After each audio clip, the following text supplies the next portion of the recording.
Durante a semana eu estava preparando algumas coisas para essa mensagem e eu revi uma palestra de um cara chamado Billy Graham. Para quem tem menos de 30 anos, você provavelmente nem sabe quem é o Billy Graham. Alguém aqui não sabe quem é Billy Graham? Levanta a mão, por favor, sem vergonha nenhuma. Não sabe quem é Billy Graham. Então, podia mostrar umas fotos aqui, né? Pronto. Estava todo mundo distraído, ninguém prestou atenção no que eu falei, né? Vamos voltar. Quem não conhece Billy Graham aqui? Levanta a mão só para eu ter uma ideia. Billy Graham. Billy Graham é o maior evangelista de todos os tempos. Todos os tempos. Billy Graham ganhou mais alma do que Paulo. Billy Graham ganhou mais alma do que João Calvino. Billy Graham ganhou mais alma do que John Wesley. Billy Graham fez tantas cruzadas que ele falou para mais gente do que John Wesley, João Calvino, Martinho Lutero, Paulo, Tiago, Lucas, João, todos eles juntos. Billy Graham a gente não consegue contar quantas pessoas Billy Graham alcançou. Pra você ter uma ideia, Billy Graham morreu ano passado, contemporâneo nosso. Morava em, se eu não me engano, North Carolina, nos Estados Unidos. Era um dos meus sonhos conseguir ir na casa dele para eu conseguir ver essa pessoa assim, em carne e osso. Porque para a nossa geração é um exemplo. Em 1998, quem aqui não era nascido ainda em 1998? Tem alguém aqui não? 1998, Billy Graham deu uma palestra numa conferência chamada TED, que significa Technology, Education and Design. É da onde a gente tira as palestras mais prominentes do nosso tempo hoje. Ele deu uma palestra falando sobre tecnologia. Ele foi convidado, ele foi conselheiro de vários presidentes americanos, e ele foi convidado para dar uma palestra sobre tecnologia, nada a ver com fé. Ele entra na palestra e ele diz que ele se sente desqualificado, porque ele não sabe nada de tecnologia, não sabe mexer com tecnologia, e no meio da palestra ele fala duas coisas que me chamaram a atenção. A primeira coisa que ele fala é que a tecnologia não é nada novo. A tecnologia transformou sociedades por milênios, e ele dá o exemplo de Israel. Quando o aço chegou em Israel, na época do rei Davi, aquela tecnologia transformou a nação. Foi a partir dali que eles desenvolveram armas que eles puderam lutar batalhas.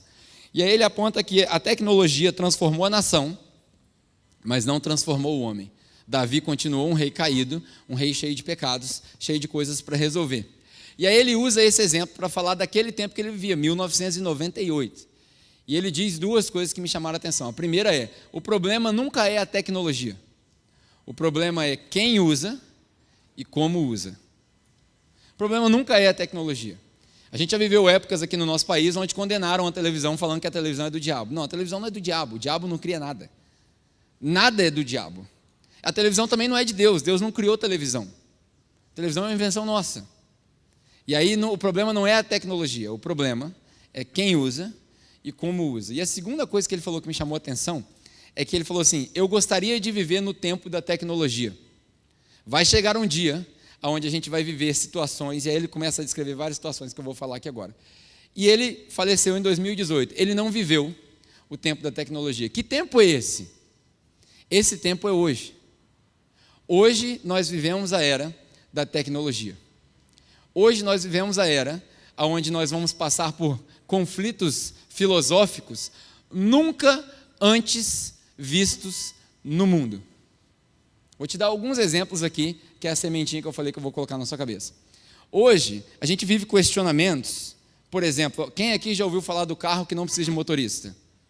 Todo mundo aqui já ouviu falar? Talvez você não viva essa realidade, mas o carro que não precisa de motorista já é uma realidade em vários locais. O carro é dirigido por um computador, e para quem não sabe, o computador funciona à base de um algoritmo. É um conjunto de milhares e milhões de zeros e uns, que chega quando você pesquisa no Google qualquer coisa, como encontrar o Rota 07, o Google passa no mapa inteirinho da internet, entre 0 e 1, e mostra para você o lugar, aqui onde é o Rota 07. Esse carro ele é dirigido por um algoritmo, que é escrito por alguém. Numa conferência recente, o cara que é um dos precursores do carro sem motorista, levantou um problema. O nome dele é Elon Musk, o cara que é o sócio majoritário de uma companhia chamada Tesla. Ele levantou um questionamento. O problema do carro sem motorista. Nós vamos escrever um algoritmo. O engenheiro precisa tomar uma decisão nunca tomada antes. Ninguém em faculdade de engenharia estudou isso. A decisão é a seguinte, numa estrada onde só tem uma via, do lado esquerdo vem um caminhão de encontro ao carro. Do lado direito é um precipício. Na sua mão não tem ninguém, você está a 100 km por hora. De repente, uma criança sai do meio do mato e aparece na frente do carro. O computador precisa decidir quem ele vai matar, a criança ou o motorista. O computador precisa decidir quem ele vai matar, a criança ou o motorista. Porque se ele quiser salvar a criança, ele precisa jogar o carro ou no precipício ou debaixo do caminhão. Nunca antes na história da humanidade a gente precisou pensar nessas coisas. E aí a gente diz assim, mas a gente tinha um humano no lugar e o humano é capaz de tomar essa decisão, de frear antes. Vou te dar outra notícia muito ruim para a gente pensar. O nosso cérebro transmite informações numa velocidade de 200 Hz por segundo. 200 Hz por segundo. O computador mais fuleiro que a gente tem hoje transmite informações numa velocidade de 2 GHz.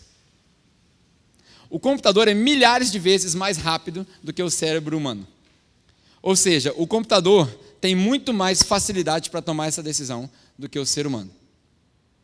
E nós, seres humanos, somos as pessoas que escrevemos esse código que já está nos carros. É um conflito que a gente nunca teve. Nós vivemos na era da tecnologia. Um dos estudiosos mais famosos, e eu estou falando coisas aqui que talvez não façam parte da sua realidade, fica comigo aqui para você entender. Um dos estudiosos mais famosos hoje chama Ray Kurzweil, escreveu vários livros. Um dos livros que ele escreveu chama A Era das Máquinas Espirituais.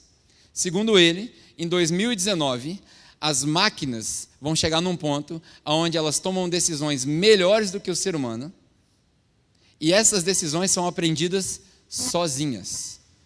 Nós não precisamos mais escrever o código para ela. Essas máquinas tomam decisões sozinhas. Hoje a gente fala de inteligência artificial. Nós não vimos ainda o que é inteligência artificial. Essa inteligência artificial, esses cientistas estão discutindo qual é a hora de colocar a inteligência artificial já disponível em teste. Porque no momento que ela for colocada em teste e ligar o cabinho da internet, acabou para nós. Dizem os estudiosos que a última invenção da raça humana é a inteligência artificial. Hoje, em todos os jogos de raciocínio, os computadores já derrotaram os seres humanos. Hoje, as operações militares são feitas por robôs. Hoje, a exploração espacial é feita por robô. E aí eu vou te dar um outro exemplo drástico. Seu telefone. Pega aí o seu telefone aí, na sua mão. Pega o seu telefone aí. O telefone que a gente lê Bíblia. Dá uma olhada para o seu telefone aí. Esse telefone seu tem mais poder de processamento do que todos os computadores juntos da época que enviaram o primeiro homem para a Lua. Nós enviamos um astronauta para a Lua com menos poder de computador do que esse telefone que está aí na sua mão. É essa era que nós vivemos. Mais um exemplo para você poder entender a gravidade da era que nós vivemos. Quando você olhar para o seu telefone, é muito provável que a maioria de nós aqui tenha um smartphone, certo? Muito provável. Eu acho que quase ninguém hoje tem telefone de tecla e de flip. Hoje, se você tiver um telefone daquele que faz assim, flip, você está tirando onda. Meu. Alguém ligar para você, você pega o telefone e abre o telefone assim, tirou onda. Todo mundo tem um smartphone, certo? Tem uma série no Netflix que chama Black Mirror. Quem aqui já viu Black Mirror? Black Mirror. Você sabe por que Black Mirror chama Black Mirror? Já parou para pensar por que chama Black Mirror? O cara que inventou essa série, ele inventou essa série porque no final de cada episódio, se você reparar, a tela fecha e fica tudo preto. E aí você se vê na reflexão da tela. Se você olhar para o seu telefone aí agora, você vai ver a sua reflexão. É um espelho preto, Black Mirror. E ele diz que a ideia é que quando a gente desligar a falsa realidade, você vai se encontrar com a crua realidade na frente do seu telefone. E o objetivo da série Black Mirror é provocar o pensamento da raça humana para que nós pensemos nas consequências não avisadas das tecnologias que nós não sabemos controlar ainda. O Black Mirror é o retrato da nossa realidade. O iPhone que você tem aí na sua mão é o dispositivo mais poderoso da face da Terra. O dispositivo mais poderoso não é a bomba atômica. O dispositivo mais poderoso não são computadores. É esse telefone que você tem aí na sua mão. E não por causa do poder de processamento dele. Porque o telefone, hoje, é a única coisa que compete com Deus. Nos tempos da Bíblia, nos tempos em que os manuscritos bíblicos foram escritos, Jesus deu um alerta para nós. Ele fala, ninguém pode servir a dois deuses. homem e dinheiro. Dinheiro foi a única coisa que se equiparou a Deus. Porém, se você parar para prestar atenção, o que é um ídolo? O ídolo é tudo aquilo que tira o lugar de Deus. Tudo aquilo que você coloca na frente de Deus se torna um ídolo. Deus, primeiro mandamento de todos, não terá outros deuses. Isso que está no seu bolso é um Deus. Se você fizer um exercício e abrir as suas configurações, lá provavelmente tem uma maneira de monitorar quanto tempo você passa no telefone. Eu tenho certeza, eu ponho a minha mão no fogo, mesmo que você não use mídia social, eu ponho a minha mão no fogo, eu pulo daqui de cima, se você passar mais tempo falando com Deus do que você passa no seu telefone. É um Deus. É um ídolo. Nós vivemos nessa sociedade. Deus hoje não compete mais com outros deuses, Deus não compete mais com dinheiro, Deus compete com o seu telefone, porque o seu telefone, ele toma aquilo que você tem de mais precioso, que é o seu tempo. O que você tem de mais precioso não é a sua casa, não é o seu carro, é o seu tempo. E o tempo a gente compra com uma moeda chamada atenção. A minha filha, ela tem uma frase muito interessante. Toda terça e quinta é a minha vez de ficar com ela, porque a minha esposa trabalha terça e quinta, então eu fico com ela. Eu fico responsável de levá-la para a natação, fico responsável de levá-la para a ginástica. E nessas daí, ela fala para mim, pai, essa é o nosso tempo de pai e filha. Daddy e daughter, a gente brinca assim, daddy e daughter. E no tempo de pai e filha, telefone é proibido. Saiu da boca dela. Eu nunca ensinei isso para ela. O telefone é proibido. Por quê? Porque ela quer a atenção. Deus não compete por dinheiro, Deus não compete por bens, Deus compete por atenção. Por isso que ele fala, não terás outros deuses. Nós vivemos numa sociedade que nós temos outro Deus. E o pior de tudo é que a gente exacerbou a capacidade disso tudo. Eu trouxe alguns livros aqui para você ter uma ideia. Ó. Se você quiser fazer, sei que hoje é um pouco mais demorado, mas eu já vou chegar nas conclusões que a gente precisa chegar. Se você quiser fazer uma leitura e se assustar um pouco mais com a sementinha que eu estou colocando na sua cabeça, o primeiro livro que você deveria ler, Modernidade Líquida. Foi escrito há mais de 30 anos atrás, se eu não me engano, por um dos filósofos mais inteligentes do nosso tempo, Zygmunt Bauman. Modernidade Líquida. Aqui ele fala de tudo que a gente falou na primeira mensagem. A relativização das instituições, do casamento, do governo, da igreja. Tudo é líquido, tudo é relativo, tudo passa, ninguém tem certeza de nada. É essa sociedade que nós vivemos. Quando você lê esse livro, você está meio desviado já. Meio desviado. Fato. Se a sua fé não for forte, já está 50% desviado, já esqueceu de Deus. Aí, se você quiser desviar de vez mesmo, estou te dando o conselho do conselho do mal. Se você quiser desviar de vez mesmo, eu leio vários livros estranhos, cara. Se você for lá em casa, você vai ver que tem vários livros estranhos. 21 lições para o século 21, Yuval Harari. Esse cara aqui é um filósofo contemporâneo, ainda está vivo, israelense. Ele vive na cultura dos nossos antepassados. Ele escreveu aqui 21 lições para o século 21. Nesse livro aqui tem 2 capítulos, um sobre Deus e um sobre religião. Ambos colocados como coisas ruins. Isso aqui é a Bíblia das novas gerações. Eles não estão mais lendo isso daqui. Eles estão lendo isso daqui. E isso daqui são as conclusões que eles estão tirando. E todas elas fazem sentido. Porque o retrato da religião e o retrato de Deus que nós passamos não foi suficiente para conversar com o século 21. Faça esse exercício. Vários outros livros que é bom você ler. Nós vivemos nessa época onde Deus compete com tudo isso. E aí nós exacerbamos o poder disso tudo para um negócio que não é tecnológico. E agora você vai rir. A maior invenção, a maior coleira, a maior prisão que nós inventamos não tem nada a ver com tecnologia, não tem nada a ver com avanço tecnológico, tem a ver com um conceito milenar, que é um conceito sociológico.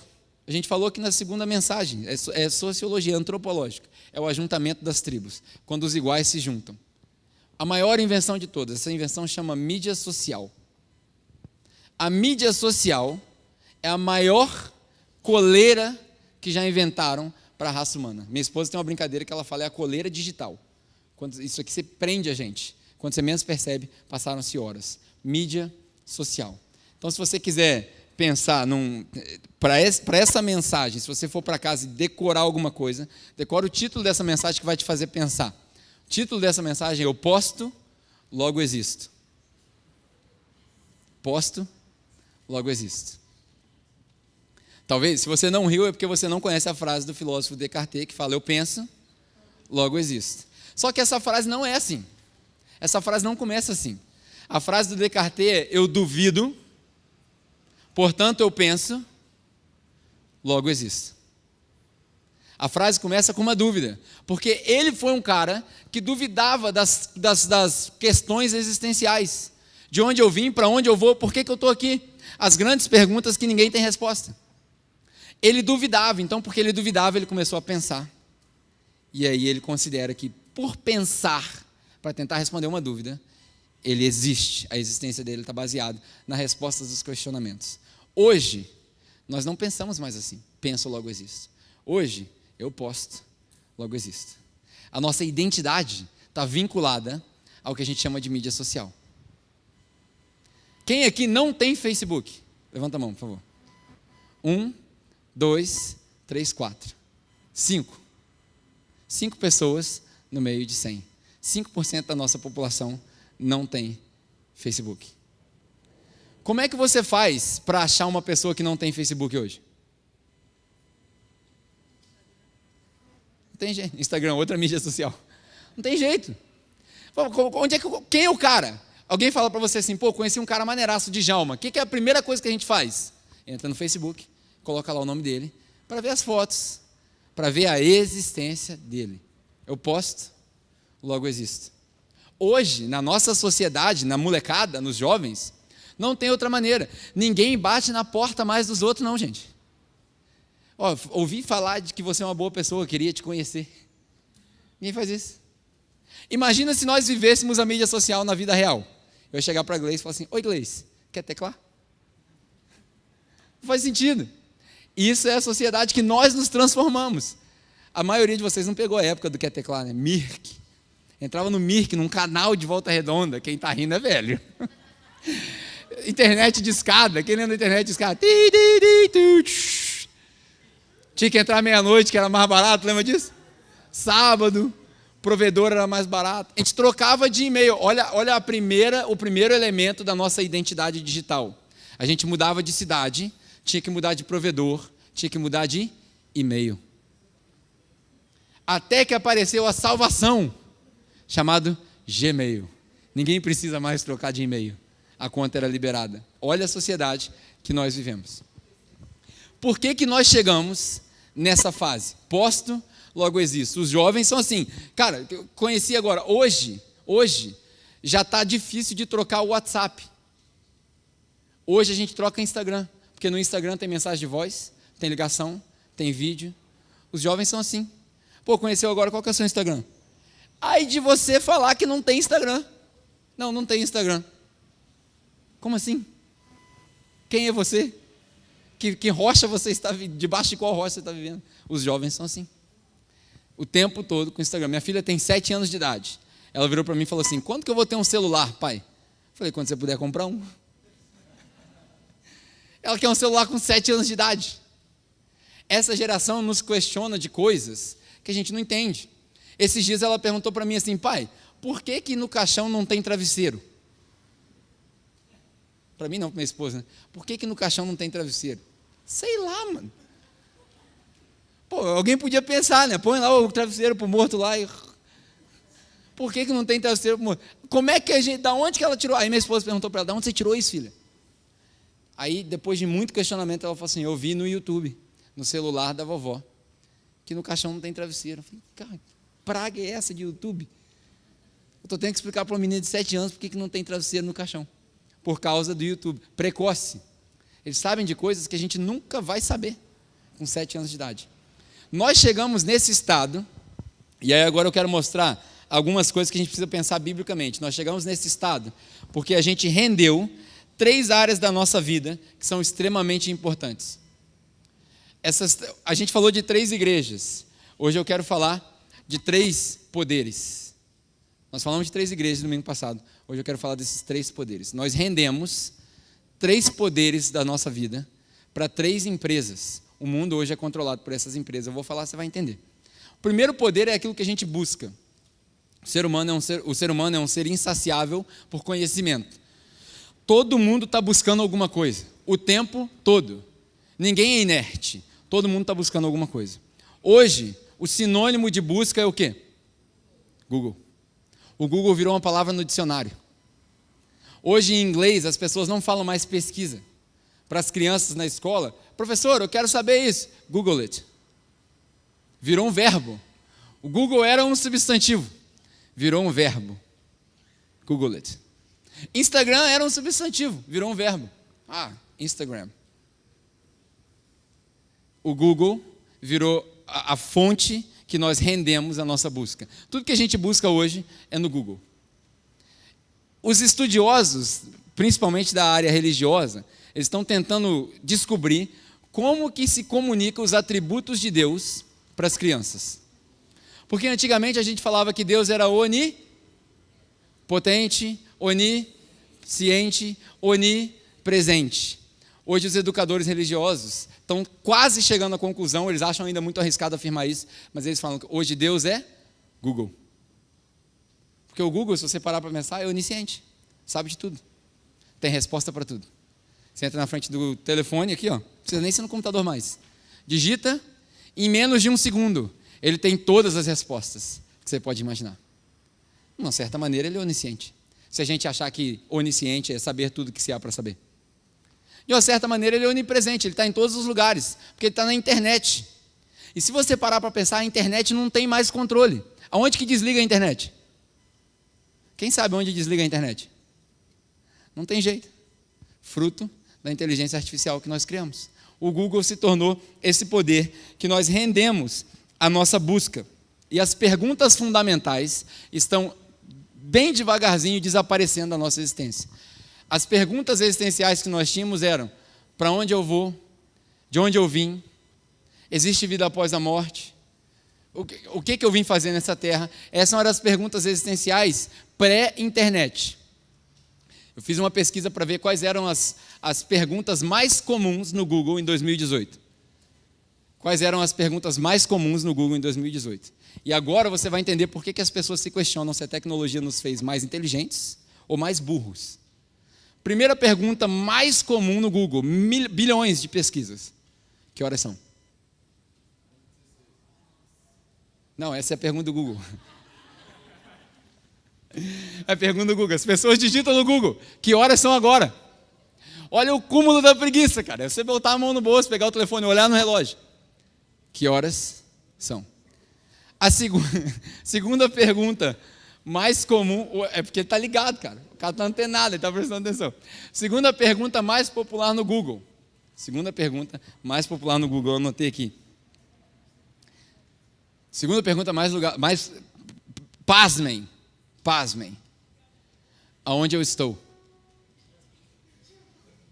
Aonde eu estou? Segunda pergunta, só entrar lá no Google Trends, você vai ver 2018. Aonde eu estou? Que lugar é esse? Terceira pergunta mais popular no Google. Você vai vir uma pergunta existencial aí já, né? Quando é o Dia das Mães? Essa geração é tão sem vergonha que eles não sabem o Dia das Mães, mano. Pergunta para o Google. Quando é o Dia das Mães? Sabe onde estava Deus, Jesus, vida após a morte? Na pesquisa do Google Trends, os 50 perguntas mais frequentes do Google, sabe onde estava? Em lugar nenhum. Não estava lá. Os jovens não querem mais saber disso. Eles nunca ouviram falar disso. Eu passei 10 anos num país onde, acredite ou não, tinha gente que não sabia o que era Bíblia. Não sabe. Não é uma questão de que nunca viu, nunca leu, não sabe. Quando eu falava para os caras Bible, eles falavam assim: what? O que é isso? Eles não sabiam o que era a Bíblia. Essa é a geração que está chegando no Brasil agora, porque a gente vive um pouquinho atrás. Nós rendemos a nossa busca para o Google. Ao passo que a Bíblia, lembra aquele dizer que o pessoal antigo da igreja fala que a Bíblia explica a Bíblia? Alguém aqui já ouviu essa frase? A Bíblia explica a Bíblia. A Bíblia mostra para nós, quando Jesus dá os discursos dele, que nós deveríamos buscar outras coisas. Se eu começar a falar aqui, você vai saber de cor. Buscar primeiro o reino de Deus e a sua justiça, e as outras coisas serão acrescentadas. Nós chegamos no estágio que nós chegamos porque nós paramos de buscar o reino para buscar outras coisas. principalmente por causa desses poderes que nos foram colocados na nossa frente. Buscar primeiro o reino de Deus. Por que nós paramos de buscar o reino de Deus? Porque a grande maioria das pessoas hoje não sabem o que é o reino de Deus. E isso tem uma explicação. Você pode olhar para os versículos quando se fala que no final dos tempos o amor de muitos se esfriaria, tudo isso tem uma explicação. Mas é curioso você ver que quando Jesus tenta descrever o reino de Deus, ele fala que o reino de Deus chegou, ele fala que o reino de Deus está aqui, mas ele não consegue descrever o reino de Deus. E ele fala para os discípulos uma certa vez, ele fala, o reino de Deus não é algo que pode ser observado, porque ele está em vós e entre vós. Algo para você pensar. Ninguém vai conseguir chegar para você, colocar num quadro e te dar uma lição. Isso é o reino de Deus. E você aprender teoricamente o que é o reino de Deus. Porque ninguém consegue fazer isso. Nem Jesus fez isso. Você sabe como é que Jesus fazia para mostrar para as pessoas o reino de Deus? Ele vivia o reino de Deus. Ele agia o reino de Deus. O reino de Deus é impossível de ser observado. Ou seja, ou você é, ou você não é. Quem estava aqui na capela há muito tempo atrás vai lembrar de uma mensagem que eu preguei uma vez falando que o evangelho é um pagode. Vocês lembram disso? O evangelho é um pagode. Tem uma música antiga que é um pagode, e aí você, pode ouvir música do mundo, tá aí, o problema é seu, você resolve se você quiser fazer ou não quiser fazer, desde que não tenha palavrão, desde que não tenha coisa ruim, você ouve o que você quiser ouvir. Como diz Santo Agostinho, sirva a Deus, ame a Deus, faça o que você quiser. Nessa música o cara canta uma música que fala, tô dentro, tô fora, tô dentro, tô fora, e eu falei, o reino de Deus é isso, ou você está dentro, ou você está fora. Quem está dentro não quer sair, quem está fora quer entrar. É assim que funciona. Mas não tem como ser observado. O reino de Deus está em vós e entre vós. O reino de Deus é isso aqui. O reino de Deus é quando a gente para se dedicar aos ensinamentos. O reino de Deus é quando a gente tem comunhão. O reino de Deus é quando eu oro junto com você e eu sinto a sua dor. Porque essa oração que eu faço no microfone e você fica quieto só concordando, não é oração. É no máximo uma retórica. O reino de Deus é quando eu pego na sua mão e quando eu oro, eu choro porque eu sinto a sua dor. Esse é o reino de Deus. O reino de Deus é quando eu sei que você tem necessidade e antes de você pedir, a resposta chega na sua casa. Não porque Deus fez chover mantimento, mas porque Deus me usou para trazer para você. O reino de Deus é quando você não tem dinheiro e nós vamos fazer alguma coisa e eu falo para você, você vem assim mesmo e eu vou pagar para você porque eu quero pagar para você, não porque você precisa que seja pago para você. Esse é o reino de Deus. Porque o reino de Deus não se move por necessidade. Deus não atende ninguém por necessidade. Deus atende por revelação. Se você entendeu, você faz. Se você não entendeu, não tem nada a ver com o reino de Deus. Ou você é, ou você não é. Ninguém convida alguém para o reino de Deus. As pessoas se encontram no reino de Deus quando convivem com o povo de Deus. Por isso é que eu continuo desafiando vocês a manterem amizades fora da igreja.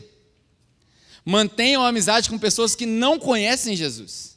Dediquem-se a andar com pessoas que a sociedade rejeita, porque são esses que precisam do reino de Deus. E eles vão ver o reino de Deus em vocês. Eles não vão ouvir o reino de Deus numa pregação. Se ele não vê em você, ele não vai ver aqui. Se ele não vê em você que é amigo dele, muito menos aqui. Certa vez, na parábola do rico que morreu e do pobre, quem conhece a parábola? Lucas capítulo 16. Lucas capítulo 16, morreu um rico e um pobre. O pobre que morreu ficava na frente da casa do rico o dia inteiro pedindo migalha. E aí, quando eles morreram, o pobre subiu, foi para o céu, estava tranquilaço, e o rico morreu, foi para o inferno, que a gente entende que é o inferno. E aí, nessa separação, numa parábola, num exagero que Jesus está contando, ninguém sabe se isso é real ou não, isso é um exagero que Jesus está contando para mostrar um ponto. O rico que está com sede no inferno fala, pelo amor de Deus, me dá um pouquinho d'água. Daí o anjo que está lá junto com ele fala, não tem como, porque tem um abismo muito grande daqui até aí. Ele fala, então faz um favor para mim, manda um anjo desse daí que está com vocês, lá na casa da minha família, para poder avisar para eles. Aí o anjo fala para ele, mas os caras não escutaram nem Moisés que estava com eles, vai escutar nós? Claro que não. É a mesma coisa que eu falo para você. Não adianta nada você trazer alguém para a igreja para ouvir ou pregar, se ele não viu Jesus em você primeiro. Não tem como. Porque se ele não vê em você, ele não vai ver em mim. Isso daqui pode ser só uma propaganda. Você não me conhece. Você que veio na igreja hoje pela primeira vez, quantos de nós já não estamos cansados de igreja com gente hipócrita? Que é uma coisa aqui, outra coisa lá. Eu poderia muito bem ser um desses hipócritas. Você não me conhece? Você não conhece a minha vida, você nunca foi na minha casa. E aí? Você vai se converter por causa de alguma coisa que eu falei? Jamais. Jamais. Eu não tenho esse poder. Quem converte é o Espírito Santo. E essa conversão não acontece só numa pregação, acontece no convívio que você tem com alguém que te mostra Jesus. Amém? A nossa busca foi rendida. Segunda coisa que foi rendida, não só o que nós buscamos, mas o que nós mostramos. Quando a gente falou de busca, a gente falou de Google, e eu falei que a gente precisa buscar o reino de Deus. E não o Google. E não as respostas no Google. A gente rendeu também, um dos poderes da nossa vida que a gente rendeu foi aquilo que a gente mostra, aquilo que nós mostramos. Porque o ser humano, acredite ou não, ele gosta de se mostrar.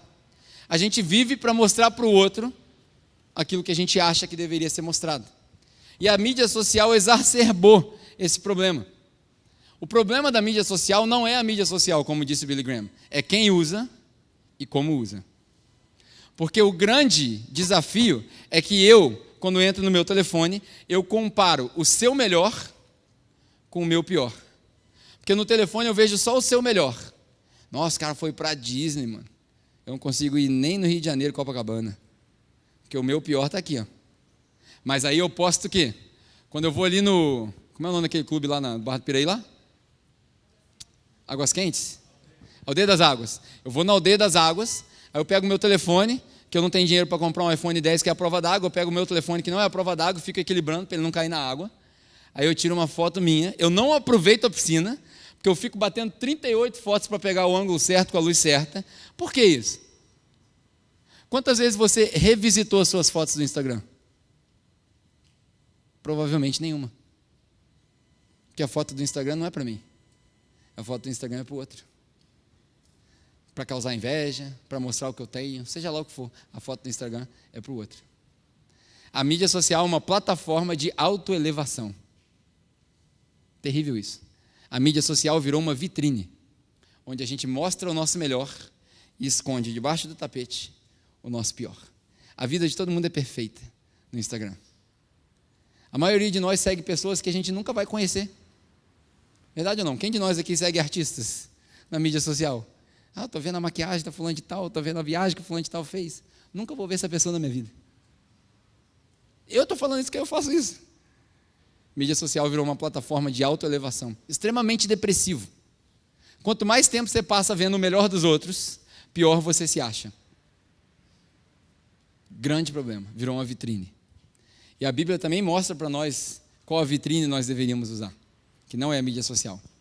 A Bíblia mostra para nós que nós temos uma vitrine, que a gente deve mostrar as coisas para os outros.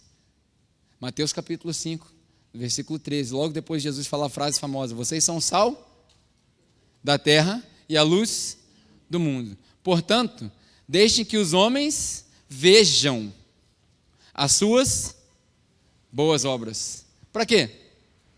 Para a gente se mostrar, igual na mídia social? Para eu comparar? É para eu tirar foto na hora que eu vou no abrigo lá e dou alimento para as pessoas? É para eu tirar foto com a pessoa que está na rua? Não. Para que os homens vejam e glorifiquem ao Pai. A sua vitrine não é o Instagram. Sua vitrine é o próximo. Quando na vida do próximo ele perceber que eu estou fazendo por ele, aí nós estamos fazendo a coisa certa. Se nós quisermos ser uma igreja que conversa com o século 21, a gente tem que se tornar relevante naquilo que a gente busca e naquilo que a gente mostra. Qual o problema do que mostra? Já estou acabando já. O problema daquilo que a gente mostra é o seguinte: enquanto eu mostro para o mundo aquilo que eu acho que eu devo mostrar, as grandes corporações coletam informações para definir, baseado no que eu mostro, eles definem aquilo que eu busco e a última coisa que eu ia falar, que é aquilo que eu consumo. As grandes corporações, Google, Facebook, Instagram e a próxima que eu vou falar agora, que é a Amazon, e aí você vai entender por que eu vou usar a Amazon. Talvez alguns de vocês nunca usaram a Amazon na vida, mas você vai entender por que eu estou falando dela. Porque fala sobre o nosso consumo. A mídia social, essas empresas, e eu não estou falando tudo isso para falar mal dessas empresas, você vai entender já já a minha proposta. A ideia é que enquanto eu mostro aquilo que eu acho que eu deveria mostrar, aquilo que eu gosto, eles coletam informações a ponto de decidir o que eu busco e a ponto de decidir o que eu consumo. É muito provável que nas suas mídias sociais, você um dia conversando com um amigo, falando de roupa de verão, quando você entra no Facebook aparece o quê? Roupa de verão. Você começa a falar. Alguns da teoria da conspiração já acham que o seu telefone capta a sua voz enquanto ele está desligado. E essas informações são compartilhadas. Isso aí eu não vou afirmar porque eu não sei. Mas é fato que se no seu telefone você tem o login do seu Facebook e você sai para correr todo dia de manhã, você com certeza vai ver anúncios sobre produtos de saúde, porque eles estão coletando as informações. Enquanto você corre e mostra lá, corri 5 quilômetros, o Facebook e o Instagram se preparam para te mostrar um tênis novo, para definir o que você busca e definir aquilo que você consome. E aí o último poder que eu queria falar era sobre a Amazon. Talvez a maioria de vocês nunca usou a Amazon, nunca usou o eBay. Esse método de compra online, de comprar as coisas online, isso é novo para nós. Até pouco tempo atrás a gente tinha videocassete, DVD. Em menos de 50 anos, a gente passou de televisão preta e branca para televisão colorida, para televisão flat screen, para Smart TV, para fita cassete, para DVD, para Blu-ray, e agora nós estamos no streaming.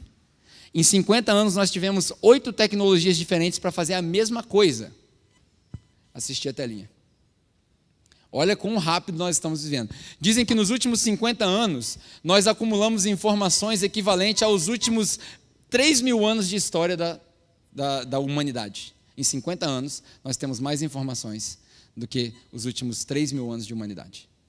Pra você ter uma ideia, todas as informações que estão na internet, 96% da informação que está disponível na internet hoje, foi acrescentada nos últimos 3 anos. Você vê a velocidade do desenvolvimento. Se a gente colocar uma máquina para resolver os problemas que a gente precisa resolver hoje, por exemplo, como acabar com a emissão de gases poluentes. A nossa mente que pensa a 200 Hz por segundo, nós vamos pensar em determinadas soluções e testar. Nós vamos demorar 100 anos para descobrir. Se você colocar as máquinas que nós temos disponível hoje com esse algoritmo para resolver o problema dos gases poluentes, em um dia elas conseguem pensar no número de problemas e soluções que nós pensaríamos em 5.000 anos. Em um dia. A gente não consegue nem compreender a capacidade desses algoritmos que estão aqui definindo o que a gente busca, o que a gente mostra e o que a gente consome. A Amazon, ela talvez você nem saiba, mas grande parte das coisas que está guardada na internet está guardada em servidores da Amazon. Eles definem o que a gente consome. E aí o ditado é verídico. Há muito tempo atrás passou uma campanha na televisão ainda sobre McDonald's, falando da importância da gente comer comida saudável, porque nós somos aquilo que nós comemos ou consumimos. A mesma coisa serve para o nosso conteúdo.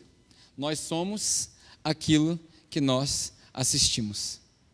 Nós somos aquilo que nós consumimos. Enquanto eu estou falando de assistir, você deve estar pensando num negócio que passa na sua televisão que ocupa a maior parte do seu tempo ósseo em casa, que é o Netflix. Acertou, miserável. Netflix. Netflix toma muito do nosso tempo. Televisão em geral. Esses dias, e por que é importante a gente entender isso? Talvez você não tenha captado essa ideia. Essa série de mensagens é para ser prática. Porque a gente não pode ser isolado. A gente não pode se isolar no mundo. A Naline estava me contando hoje de manhã no testemunho de uma senhora. Ela chegou numa sala, tinha 3 senhoras. Elas estavam conversando. E aí surgiu lá o lance da igreja, para quem não gosta de igreja. Logo a mulher apitou. Isso é uma heresia? Isso não pode. Já percebeu que a mulher era crente. E aí a Naline começou a conversar, explicou o que era e tal. A mulher virou e falou assim, mas isso aí não é de Deus. Aí surgiu o assunto da música do mundo. Música do mundo. Eu não sei como é que as pessoas conseguem classificar o que é música que não é do mundo. É música feita onde? Marte? Plutão? Não é possível. No céu? Essa música aqui é gospel. Foi feita onde? No céu? Você recebeu um download do anjo? Não, pô. Está todo mundo aqui na terra. E aí a mulher começou a discutir, a Naline falou, eu, por exemplo, eu tento não ouvir funk, que tem orgia, essas coisas, mas tem músicas que eu gosto, uma MPB, um pagode, eu gosto de pagode. A Naline gosta de forró, misericórdia, estou orando para sair esse mal dela. Mas ela gosta de forró. E aí, elas conversando sobre aquilo, a mulher falou assim, mas isso não agrada a Deus. Aí a Naline terminou a conversa. Se era eu, que sou uma pessoa naturalmente mais grossa, mais rude, mais ignorante, eu teria falado para a mulher o seguinte, tem televisão na sua casa não, infeliz? Você assiste novela? Você vê jornal? Você lê jornal?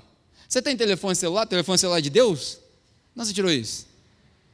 Você veste calça? Quem inventou a calça jeans? Foi Deus? Não. Você anda por aí coberta de folha de bananeira? Não. Então, é do mundo essa calça jeans. Tira ela. É do mundo sua roupa. Tira ela. Podia estar com aquela camisa da Josi aí, ó. Mostra para a galera. Você sabia que eu ia falar? Mostra para a galera essa camisa aí. Olha lá, me poupe, se poupe, nos poupe. Não, dá o tempo, gente. A gente já passou dessa. Se a gente quiser ser uma igreja que conversa com o século 21, a gente precisa entender o equilíbrio das coisas. O que a gente consome. Netflix. A Bíblia também explica isso. Quando Jesus fala que os olhos são a janela da alma. Se os seus olhos são ruins, todo o seu corpo se torna ruim. A gente precisa se policiar com aquilo que a gente vê. Daí, para concluir, falei tudo isso, você deve estar pensando, o Pedro vai voltar 50 anos atrás dos pastores da Assembleia de Deus e vai falar para eu parar de usar. Agora a mídia social é do capeta, agora o Google é do diabo e eu não posso fazer nada disso. É isso que eu estou querendo dizer? Não. Tem 3 maneiras, se você não aprendeu nada nessa mensagem hoje, se você não pegou o que eu falei para você, presta atenção, falei para você de vários versículos, se você não pegou o que eu falei de Mateus 6, de buscar o reino, se você não pegou o que eu falei de Mateus 5 sobre as suas boas obras, se você não pegou o que eu falei de Mateus de novo, quando a gente precisa tomar conta daquilo que a gente vê, se você não pegou o que eu falei de Lucas 16, se você sair daqui falando assim, essa mensagem não tem nada de Bíblia, se você não entendeu todos esses versículos e o contexto que a Bíblia explica a Bíblia, aprende só isso daqui que já vai ser interessante para você. Tem 3 maneiras de você lidar com as coisas do nosso mundo. 3 maneiras. Você pode rejeitar, você pode receber, ou você pode redimir. Rejeitar, receber ou redimir. Tudo que acontece na nossa vida, você tem essas 3 opções. Se você quiser rejeitar, você vai se tornar uma pessoa irrelevante. Durante muito tempo, a igreja rejeitou as coisas do mundo. Não pode. Não pode pintar a parede de preto, pelo amor de Deus. Igreja tem que ter um mural aqui. Igreja tem que ter flor no púlpito. A Vanessa trabalha com hospitalidade, ela já não passa mais apertado, mas uma vez botaram flor no negócio, falei, pelo amor de Deus, tira essas flores daqui. Primeiro que junta mosquito, segundo que onde tem flor é funeral.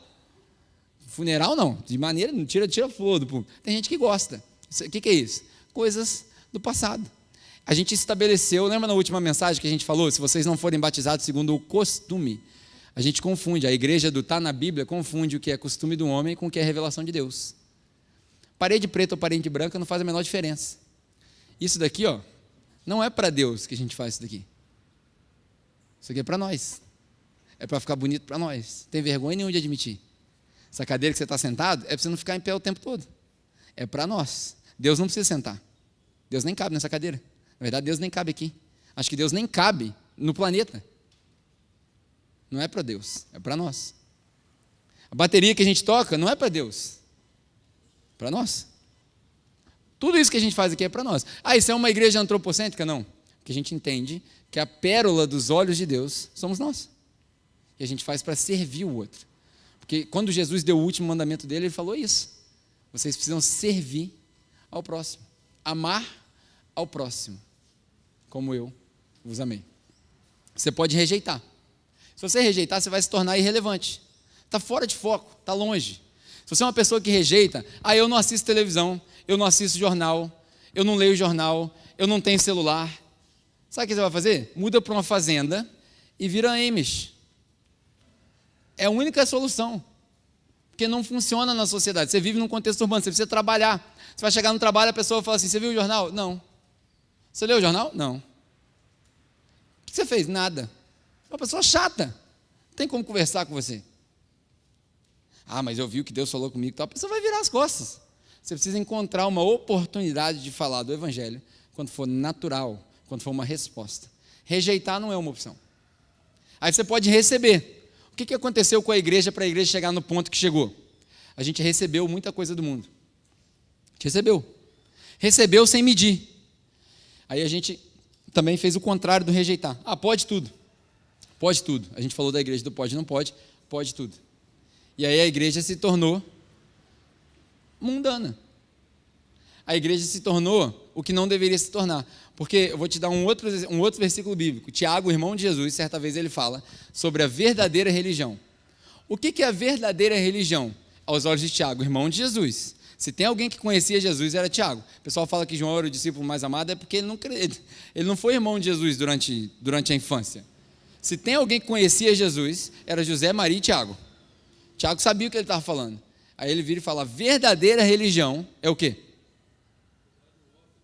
Cuidar do órfão e da viúva, certo? Todo mundo lembra desse versículo, certo? Mais o quê? Pô, parece que a gente voltou para o Moarama agora, ouviram? Quem estava aqui no Moarama, na época do Moarama? Não sei de onde que veio esse galo que cantou aqui, mas na época do Moarama tinha um galo cantando lá atrás. Cuidar do órfão e da viúva, mais o quê? Alguém lembra? Pobre e necessitado é a mesma coisa, talvez outra tradução. O versículo é o seguinte: a verdadeira religião é cuidar do pobre e da viúva e não se deixar corromper pelo mundo. Essa aí ninguém lembra. Na tentativa de se tornar relevante, a gente perdeu a reverência. E a gente esquece que ainda é uma igreja. A gente esquece que a gente ainda está preocupado em buscar Deus. E aí, na tentativa de se tornar relevante, a gente perdeu a reverência. Não se corromper com o mundo. Então, receber também não é uma opção. A terceira opção é a mais sábia: redimir. Tudo que a gente pode receber e redimir para um bom uso. Por exemplo, palco não é recomendação de igreja. A igreja que a gente conhece do Antigo Testamento, ela não tinha nem fileiras. Ela tinha um quadrado onde as pessoas sentavam em volta e o cara que estava dando a instrução sentava no meio. Então era para eu sentar aqui no meio, todo mundo em volta e todo mundo participando. Só que essa igreja não tinha mais de 20 pessoas. Temos um problema aqui. Com 100 pessoas a gente não ia sair daqui. Está todo mundo já querendo ir embora? São 11h30. Temos um problema. Nós já fugimos do padrão. Palco não está na Bíblia.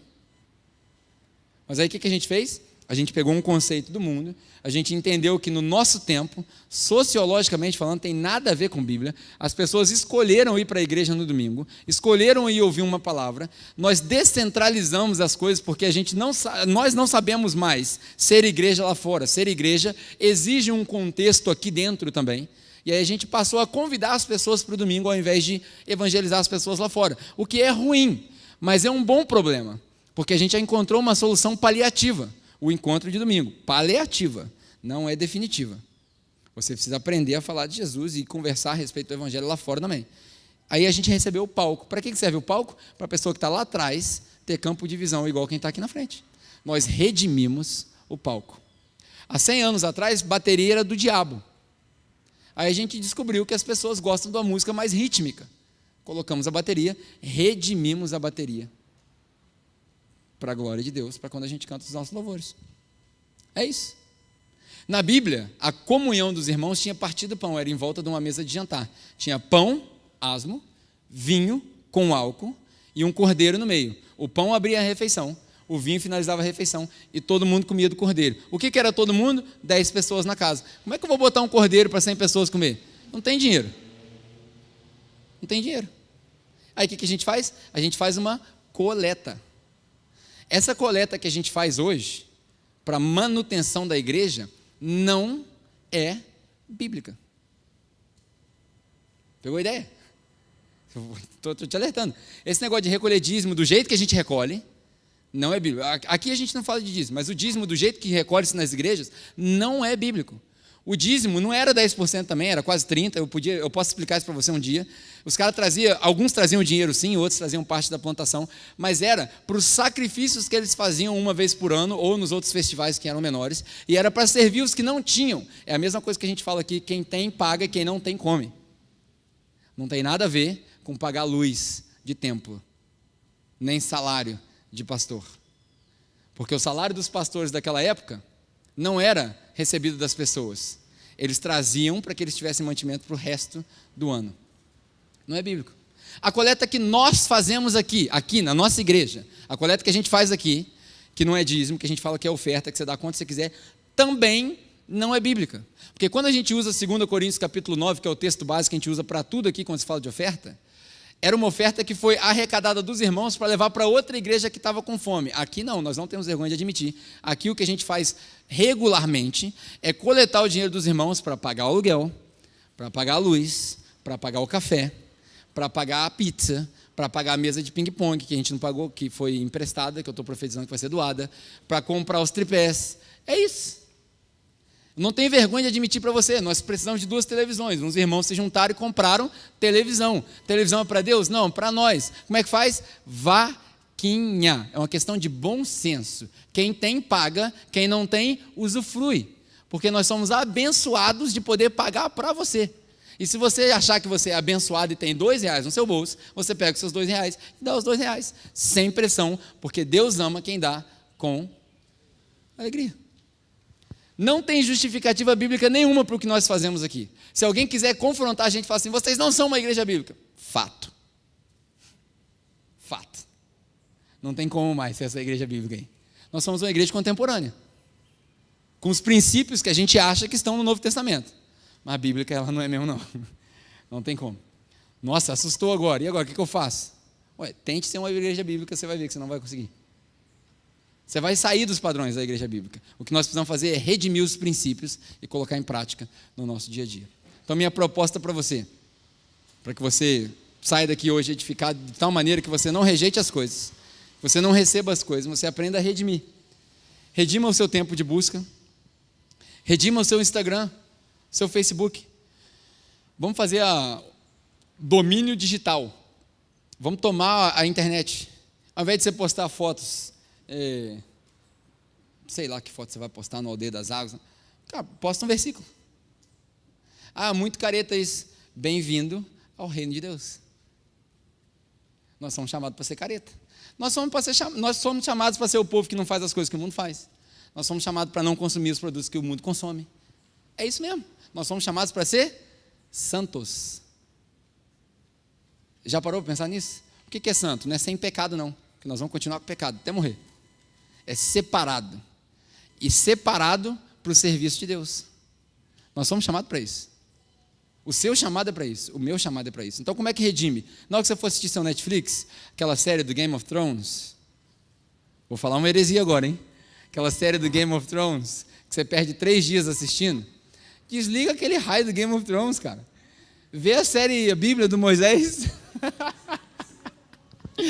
Aí o Serginho, que é fanático do Game of Thrones, não recebo isso.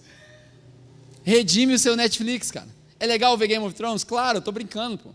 Use o tempo para você passar com sua família, para você investir na sua família, mas não deixe que o Netflix seja a única opção de entretenimento na sua casa. Desliga de vez em quando, joga um jogo, lê Bíblia, ora com a sua família. Presta atenção no que eu vou te falar por último. O poder que a oração em família tem é incomparável. Quando você pegar na mão da sua família e orar, mas não é orar na hora do almoço, não, Deus, obrigado por estar comigo, em nome de Jesus, amém, não. Não é isso não. É orar e falar assim, o que nós precisamos orar? O que nós estamos querendo para a nossa família? E orar. Incomparável. Faça isso. Redimir as coisas. Amém? Então, a minha ideia para essa série é que a gente aprenda a não relativizar a nossa fé, que a gente ressignifique a nossa fé, e nessa ressignificação, pensando fora da caixa, aprendendo que a igreja tem um problema de solidão que precisa ser resolvido, nesse processo da comunhão que resolve o problema da solidão, a gente ressignifique as coisas, e a gente redima as coisas que o mundo nos apresenta, para a honra e glória do nosso Senhor Jesus. Amém?